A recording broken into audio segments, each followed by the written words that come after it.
Karibu katika chaneli yetu ya Official Genius TV. Hadithi ya mama na machozi ya upendo kwa mwanae. Mama mmoja anasimulia kuwa mume wangu alipofariki, nilibeba mzigo mzito wa maisha nikihakikisha mwanangu anapata kila alichohitaji, maisha bora kama watoto wengine. Nilikuwa bado kijana, lakini nilikata posa zote, nikahakikisha hakuna chochote kinachoweza kumsumbua mwanangu wa pekee. Nilifanya kazi usiku na mchana nikihakikisha kila ombi lake linatimizwa. Sikumruhusu ahisi upweke wa yatima kamwe, mama alisimulia huku akitokwa na machozi. Alipokuwa kijana na kuanza kazi benki, sikumwomba chochote. Nilitaka ajenge maisha yake bila mzigo. Kisha akafunga ndoa na msichana aliyefanya naye kazi. Nilifurahi sana nikiamini nimefika mwisho wa safari yangu ya malezi. Lakini miezi michache baada ya harusi, tabia yake ilianza kubadilika ghafla. Hakunijali tena, hakuketi na mimi wala kuzungumza na mimi. Nyumba yetu iliyokuwa imejaa kicheko na upendo, sasa ilikuwa kimya, ikisindikizwa na ubaridi usioelezeka. Kuna usiku mmoja alichelewa kurudi kutoka kazini.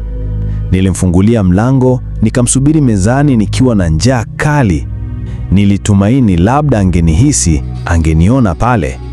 Lakini matumaini yangu yalififia ghafla niliposikia makelele ya vyombo vikipangwa mezani ndani ya chumba chake cha kulala. Sauti za vicheko vyao ilikuwa kubwa, zikinichoma moyo. Nikajipa moyo, labda wameniwekea sahani yangu.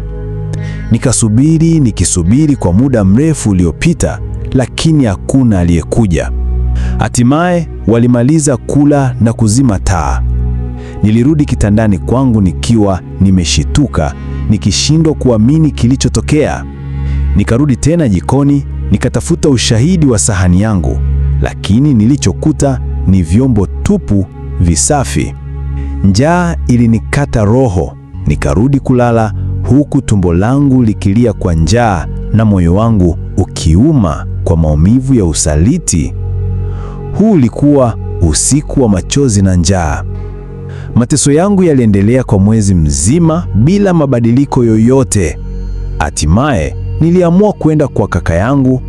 Niliondoka nyumbani kwake nikiwa nimevunjika moyo, machozi yakinitiririka kama mto.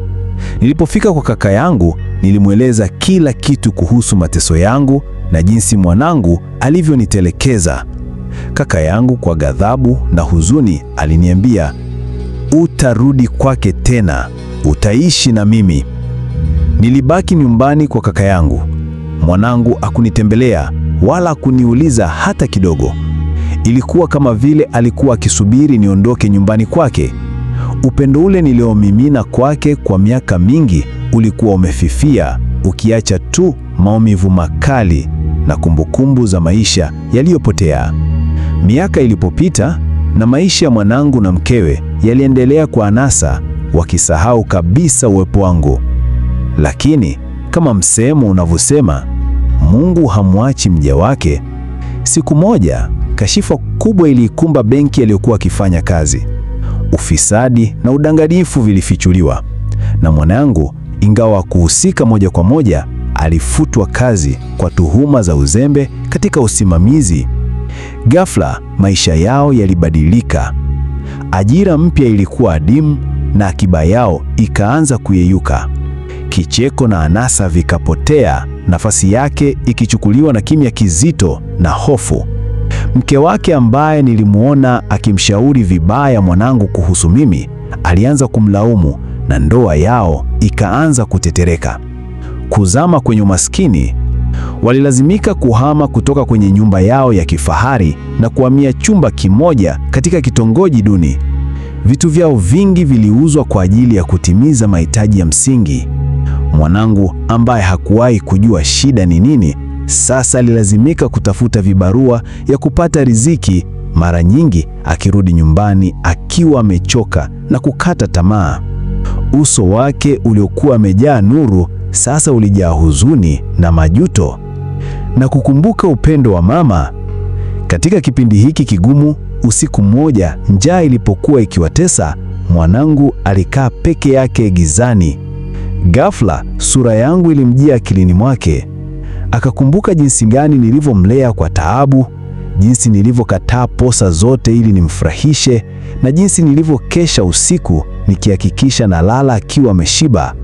Akakumbuka usiku ule nilipokuwa nimelala njaa nje ya chumba chake cha kulala nikisubiri chakula ambacho hakukiwahi kuja.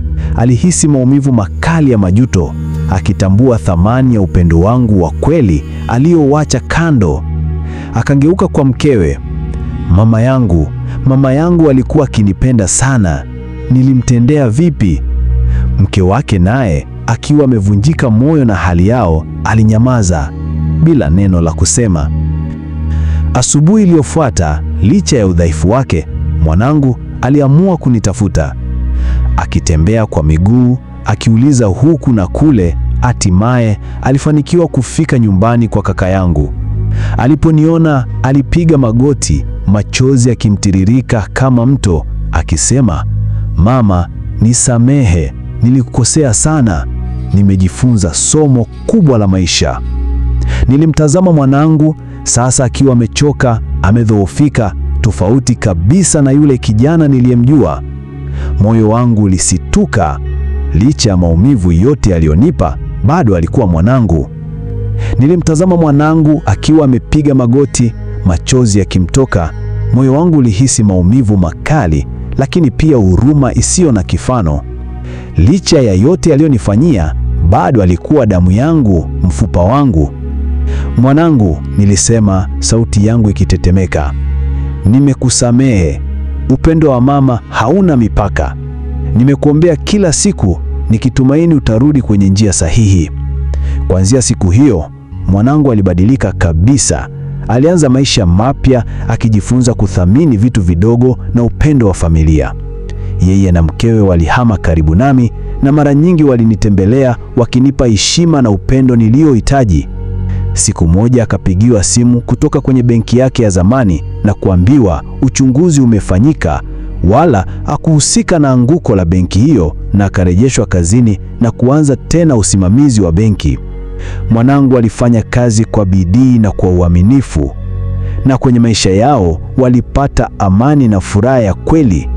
Nyumba yetu ilijaa kicheko tena, na sasa kicheko hicho kilikuwa cha kweli, kikiambatana na upendo wa dhati. Niliishi maisha yangu yote nikishuhudia mabadiliko ya mwanangu, nikijua kwa hata katika giza la umaskini, nuru ya upendo na msamaha inaweza kuangaza na kuleta tumaini jipya. Toa maoni yako na ushauri juu ya hadithi zetu, lakini pia usiache kusubscribe, kulike na kucomment Official Genius TV.